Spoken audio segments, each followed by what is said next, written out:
Hello students, how are you? So here we are coming again and we are with you students with a new topic, that is today we are discussing some important questions of your chapter 9, force and laws of motion. So I am discussing with you the questions one by one, and you are also trying to give the answers of these questions in the comments so that you have to increase your knowledge. So we are starting without wasting the time. Students, see the first question. What do you understand by the term force? Clear? What do you understand by the term force? What is force, beta? Try to attempt the question. Then I give you answer. Force is what, beta? This is the solution of question number 1. So what do you mean by force? So a push or pull on an object. A push or pull on an object is called force. Okay. Today we are discussing only theoretically questions. In the next part we have to discuss about numerical part. Okay. So this is our question number 2. Dash is the measure of inertia.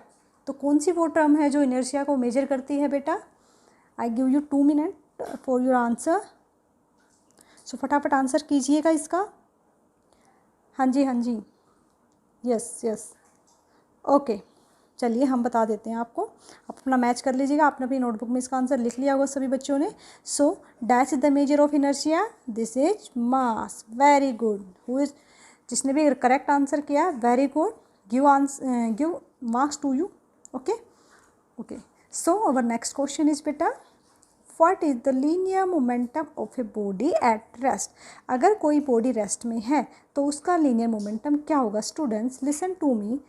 This is the formula of linear momentum. Body किस में है बच्चे? Body आपकी rest में है. अगर body rest में है इट मीन्स वेलोसिटी क्या है? आपकी वेलोसिटी 0 है. अगर आपकी वेलोसिटी 0 है तो मोमेंटम भी क्या हो जाएगा? 0 हो जाएगा. ओके, काफ़ी इजी क्वेश्चंस है. सो हमारा जो लीनियर मोमेंटम है, अगर कोई भी बॉडी रेस्ट में है तो वो हो जाएगा आपका 0. चलिए अब हम नेक्स्ट क्वेश्चन करते हैं. So next question is state Newton first law of motion. I give you 1 minute to write the answers, then I tell you. Okay, Newton first law of motion बच्चे काफ़ी इजी है. मैंने बहुत बार आपको कराई है. थ्योरी वाले पार्ट्स में आपने काफ़ी अच्छे से किया हुआ है. और मैं आपको एक हिंट दे देती हूँ बच्चे, इसको हम बोलते हैं Newton law of inertia. Galileo law of inertia भी इसको हम बोलते हैं. चलिए आप ट्राई कीजिएगा, then I tell you. Okay, I hope you have to try, then I tell you the answer. Okay, so what is Newton first law of motion? It states that if a body is at rest, okay, then it remain in rest. अगर कोई body rest में है तो rest में रहेगी. And if a body is in motion then it remain in motion. ठीक है, मतलब कोई भी बॉडी अपनी स्टेट को चेंज नहीं करना चाहती. एवरी बॉडी वॉन्ट दैट मैं रेस्ट में हूँ तो रेस्ट में ही रहूँ, मोशन में हूँ तो मोशन में ही रहूँ.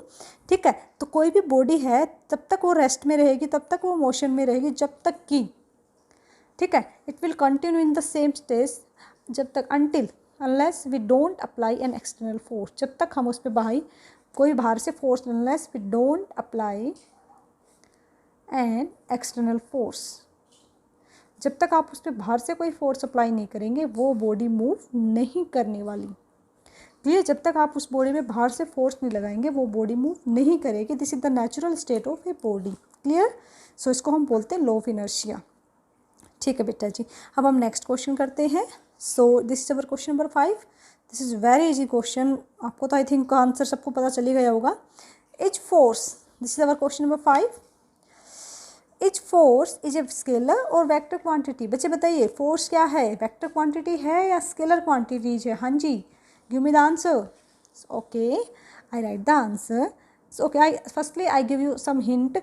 आई am saying I am having force 10 newton in upward direction. You know that in physics, left, right, up, down, these are also the directions. Upward direction. See students, I am applying force 10 Newton in upward direction. मैंने upward direction में force लगाया किसी भी body के ऊपर. Clear? So this is the magnitude.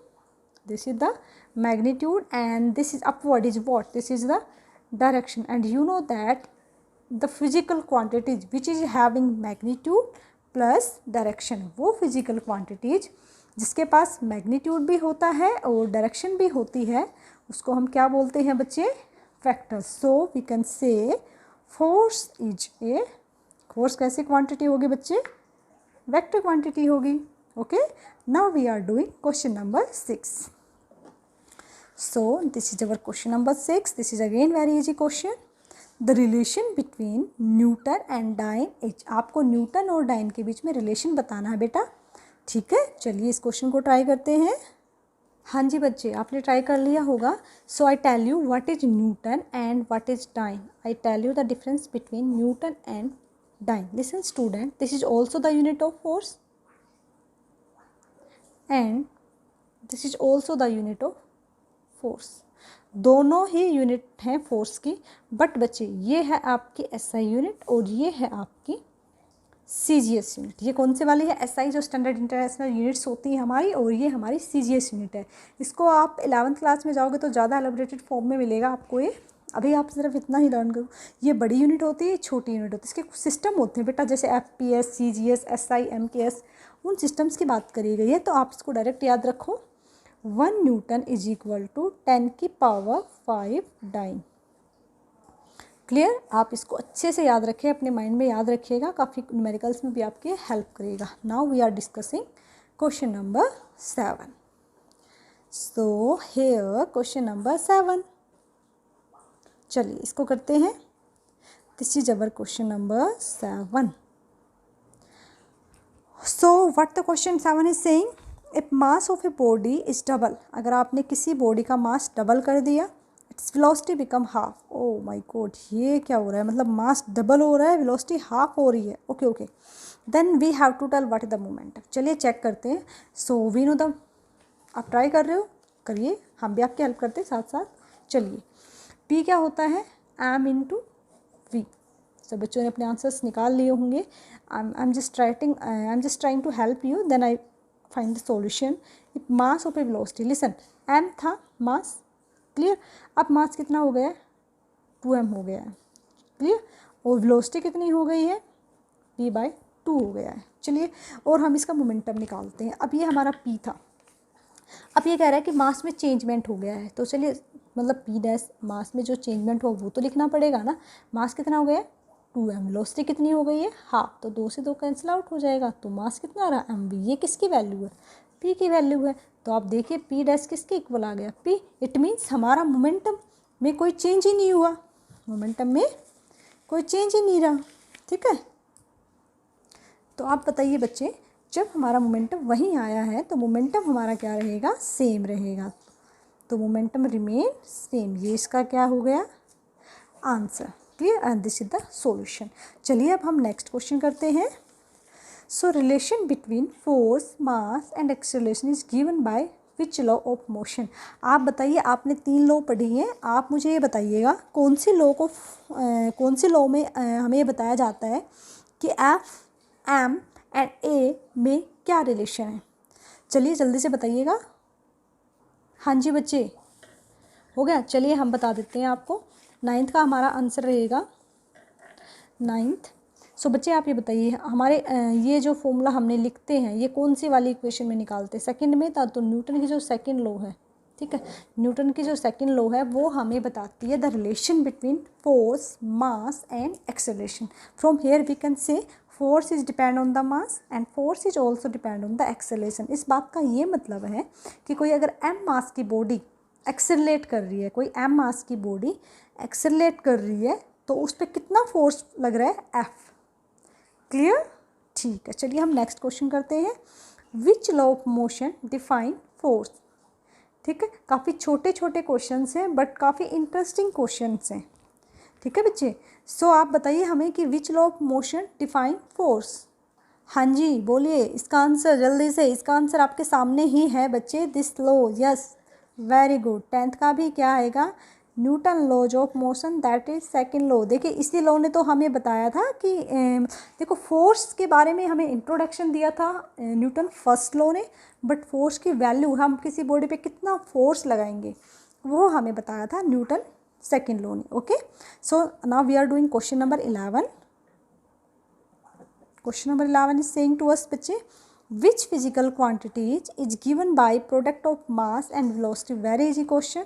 कौन सी physical quantity है जो आपको ये बताती है कि the product of mass and velocity. So you know very well, this is momentum, this is momentum, that is you can say P is equal to mv. So momentum is that physical quantity which given by the product of mass and velocity of a body. And what is the unit of the momentum? That is kilogram meter per second. This is the mass unit and this is the velocity unit. तो आप इसका ध्यान रखेंगे, clear. So this is all about the questions. I think this is very helpful for you. In the next part we have to discuss the numerical, important numerical based on chapter force and laws of motion. So thank you so much students, hope this is very helpful for you.